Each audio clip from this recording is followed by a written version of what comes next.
તો વાત કરીએ અરવલ્લીની તો ધોરણ 12 સામાન્ય પ્રવાહ અને વિજ્ઞાન પ્રવાહનું પરિણામ જાહેર થયું છે। ત્યારે અરવલ્લી જિલ્લાનું વિજ્ઞાન પ્રવાહમાં 71.45% જ્યારે સામાન્ય પ્રવાહનું 94.8% પરિણામ।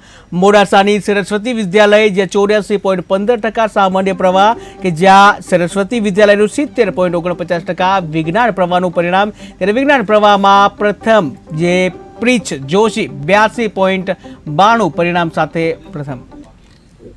મારું નામ જોશી પ્રીચ કિરીટ કુમાર છે। હું મોડાસાની સરસ્વતી હાઈસ્કૂલમાં અભ્યાસ કરતી હતી।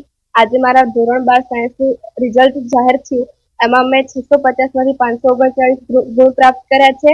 હું આ બધા માટે શ્રેય મારા સ્કૂલના શિક્ષકો, મારા માતા પિતા અને અમારા આચાર્યશ્રીને આપું છું। તેમના માર્ગદર્શનથી હું આટલી સફળતા મેળવી શકી છું। સુલક્ષી આ સ્કૂલમાં અભ્યાસ કરતી 12માં પ્રથમ નંબર લાવી છે, એટલે એને અહીં શિક્ષકો દ્વારા, આચાર્ય દ્વારા અને દરેક સ્ટાફમાં અને જેને અભ્યાસ કર્યો છે ખરેખર એને એટલો બધો કોઈ ટ્યુશન નથી કર્યું, તેમ છતાં મારો મોબાઈલ લઈને અને ઘેર મારો મોબાઈલ એ કોઈ દિવસ લેતી નથી, પણ આ ખાલી એક્ઝામ આપવા માટે મારો મોબાઈલનો એનો ઉપયોગ કર્યો છે અને મોબાઈલના આધારે એને મહેનત પણ એટલી બધી કરી છે। 12માની પરીક્ષામાં મેં 700માંથી 638